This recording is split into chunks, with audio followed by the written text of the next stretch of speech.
Hello guys, welcome back to my YouTube channel. दोस्तों बात करेंगे हम बीपीएससी टीआरई 2.0 नई शिक्षक भर्ती को लेकर के। दोस्तों हम बात करेंगे बीपीएससी टीआरई 2.0 नई शिक्षक भर्ती को लेकर के जो आपके एग्जाम वो चल रहे हैं। और यहाँ पे हम लोग बात करेंगे सबसे पहले कि डॉक्यूमेंट वेरिफिकेशन के लिए आपके कौन कौन से डॉक्यूमेंट चाहिए जिसकी वजह से आपका नौकरी बिल्कुल आप पा सकें। यानी कि इन डॉक्यूमेंट की वजह से जो पिछली बार सिलेक्शन नहीं हो पाया था, बहुत सारे अभ्यर्थियों का था, लेकिन सिलेक्शन क्यों नहीं हो पाया? क्योंकि उनको ये सारी चीज़ें पता नहीं थी कि उनको कौन कौन से डॉक्यूमेंट जो है बनवाने हैं। और डॉक्यूमेंट वेरिफिकेशन का जो है डेट वो बहुत ही चलता गया था। यानी रिजल्ट आने के पहले, यानी आपको बता दें कि रिजल्ट आने के पहले जो है आपका डॉक्यूमेंट वेरिफिकेशन कराया जाता है। बीपीएससी टीआरई 1 में इस प्रकार से हुआ था और ये पहली बार इस तरह से देखने को मिला था कि आपका डॉक्यूमेंट वेरिफिकेशन रिजल्ट के पहले कराया गया। नहीं तो आपको क्या होता है कि रिजल्ट आ जाता है, उसके बाद से डॉक्यूमेंट वेरिफिकेशन होता है। तो यहाँ पे डॉक्यूमेंट वेरिफिकेशन इसलिए कराया जाता है, जो भी आपके डॉक्यूमेंट हैं उसको जांच कराया जाता है। डॉक्यूमेंट वेरिफिकेशन होता है जब उसमें आप लोग एकदम पूरी तरह से वेरीफाई हो जाते हैं, आपका सारा डॉक्यूमेंट कंप्लीट होता है, तभी जो है आपका रिजल्ट जारी किया जाता है। तो ये चीज़ें हैं।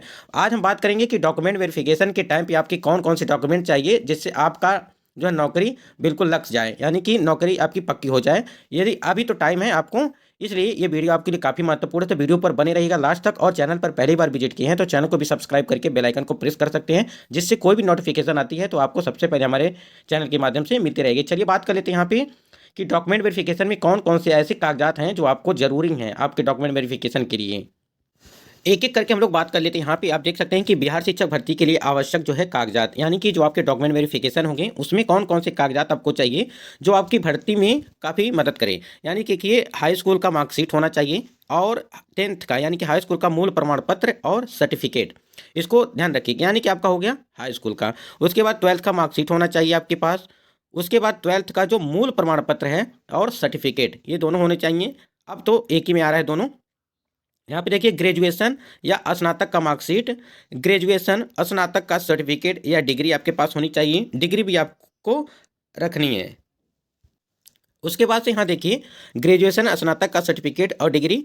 पोस्ट ग्रेजुएशन, यानी कि पोस्ट ग्रेजुएशन परा स्नातक का मार्कशीट होना चाहिए। यानी कि डिग्री और मार्कशीट सारी चीज़ें आपके पास होनी चाहिए।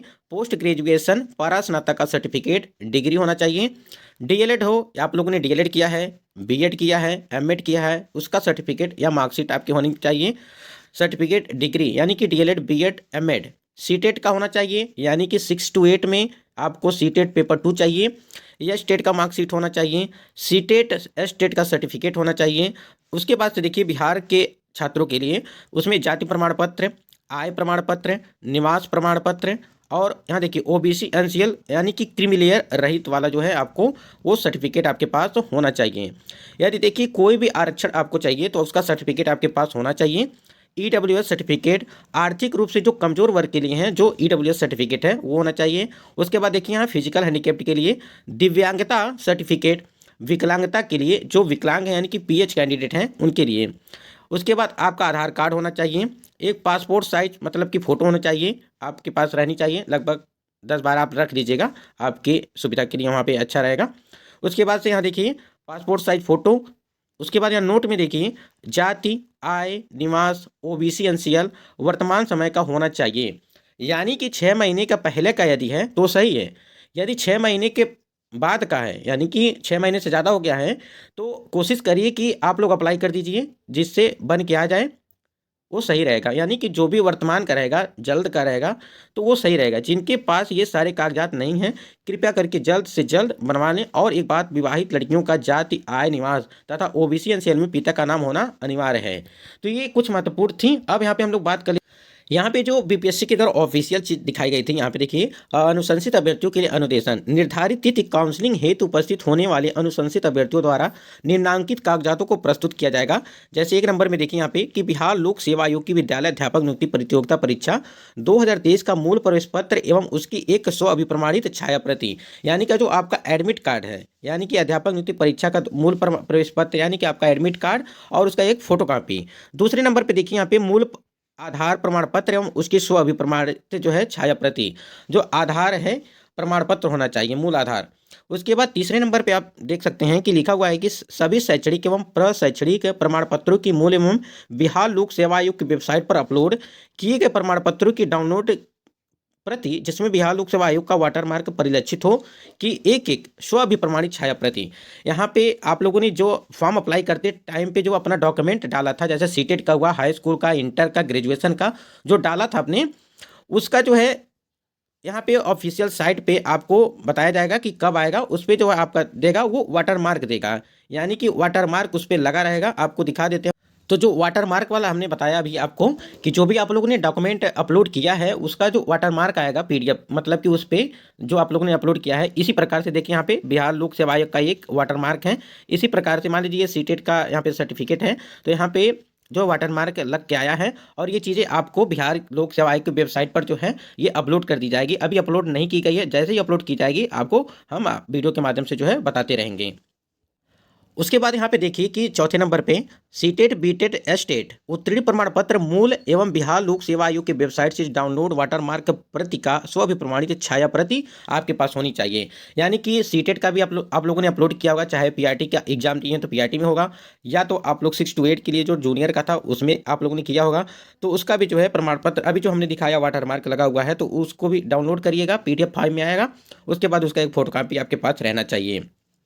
5वें नंबर पर देखिए पासपोर्ट, जो आपके पासपोर्ट साइज का 3 फोटोग्राफ, यानी कि देखिए यहाँ पे मेंशन किया गया है कि 3 फोटोग्राफ, जैसा कि आयोग द्वारा आयोजित परीक्षा में शामिल होने हेतु पूर्व में आयोग में ऑनलाइन ऑफलाइन जमा किया गया था। यानी कि जो आप लोगों ने फोटो लगाया था फॉर्म अप्लाई करते टाइम, यदि वही फोटो है तो ठीक है, नहीं फोटो अगर वो नहीं है तो दूसरा भी चल जाएगा।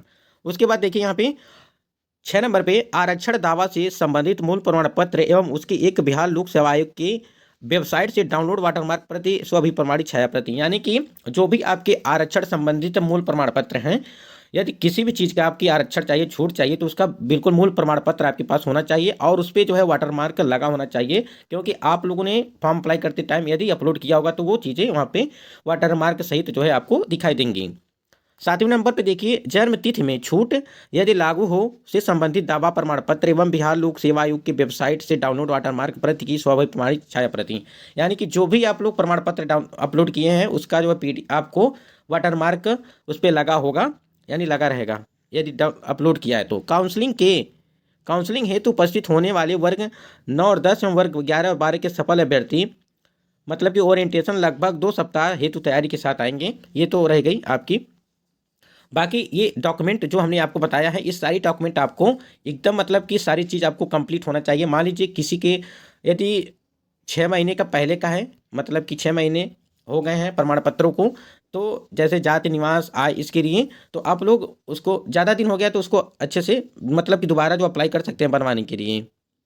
स्क्रीन पे आप देख पा रहे होंगे कि यहाँ पे देखिए, यहाँ पे प्रमाण पत्रों की जांच में क्या लिखा गया है कि नियुक्ति पदाधिकारी का यह दायित्व होगा कि वे नियुक्ति पत्र निर्गत करने हेतु पूर्व शैक्षणिक प्रशैक्षणिक योग्यता एवं शिक्षक पात्रता शिक्षक और दक्षता परीक्षा उत्तीर्ण होने संबंधी प्रमाण पत्रों सहित अन्य प्रमाण पत्रों की यथावश्यक जांच करा लेंगे। दूसरे नंबर पे जो देखिए लिखा हुआ है कि प्रमाण पत्र जाली या गलत पाए जाने की स्थिति में नियुक्ति रद्द करते हुए वेतनादि के मद में दिए गए राशि की वसूली बिहार एवं Orissa public demand recovery act 1914 के प्रावधान के तहत करते हुए अन्य कानूनी कार्रवाई की जाएगी। यानी कि जो भी आप लोग प्रमाण पत्र अपना जो भी डॉक्यूमेंट अपना अपलोड किए हैं वहाँ पे, वो आपका बिल्कुल सही होना चाहिए, क्योंकि डॉक्यूमेंट वेरिफिकेशन में यदि जांच की जा रही है अच्छे तरीके से, यदि पकड़े जाएंगे तो उस पर आपको भी जो है कार्रवाई की जाएगी उसके ऊपर। यहाँ देखिए जो दिव्यांग के लिए है, यहाँ देखिए अस्थायी दिव्यांगता प्रमाण पत्र में निर्धारित अवधि के बाद नवीनीकरण नहीं होने की स्थिति में प्रमाण पत्र विधि मान्य नहीं होगा। यानी कि रिन्यूअल आपका होना चाहिए सारी चीज़, मतलब कि एक नए सिरे से होनी चाहिए। बहु दिव्यांगता का दावा करने वाले अभ्यर्थियों के पास दिव्यांगता अधिकार नियमावली 2017 the rights of persons with disability rule 2017 में वर्णित विहित प्रपत्र फॉर्म सक्षम में पदाधिकारी द्वारा निर्गत बहु दिव्यांगता प्रमाण पत्र की संलग्न करना आवश्यक है, अन्यथा बहु दिव्यांगता के आधार पर आरक्षण का लाभ देय नहीं होगा। तो यहाँ पर रिन्यूअल जो है आप लोग करवा लीजिएगा जो दिव्यांग वाले अभ्यर्थी हैं। एक चीज़ और है, जो आपका आधार कार्ड और मोबाइल नंबर दोनों आपस में लिंक होना चाहिए, क्योंकि डॉक्यूमेंट वेरिफिकेशन के टाइम पे आपका जब डॉक्यूमेंट वेरिफिकेशन होता है तो आपका OTP उसी पे जाता है। यदि आपका लिंक नहीं है तो आप लिंक करवा लीजिए, नहीं तो आपको बहुत बड़ी समस्या होगी। आपको यहाँ वहाँ दौड़ाते हैं सब, तो इधर उधर जाना पड़ेगा, कभी पटना जाएंगे तो कहीं और जाएंगे, इस तरह से आपको भेजा जाएगा। इसलिए पहले से अभी भी टाइम है, आप लोग जो है अपना आधार कार्ड और मोबाइल नंबर जो हो वो लिंक करवा लीजिए, जिससे OTP आने में कोई समस्या न हो। यदि OTP नहीं आएगा तो डॉक्यूमेंट वेरिफिकेशन भी जो है नहीं हो पाएगा। तो दोस्तों आशा करते हैं ये वीडियो आपको पसंद आएगा। वीडियो पसंद आए तो वीडियो को लाइक और शेयर जरूर करिएगा, और चैनल पर पहली बार जुड़े हैं तो चैनल को भी सब्सक्राइब कर सकते हैं। तो आज की वीडियो में बस इतना ही। तब तक के लिए जय हिंद, वंदे मातरम। आशा करते हैं वीडियो आपके लिए काफ़ी हेल्पफुल होगा।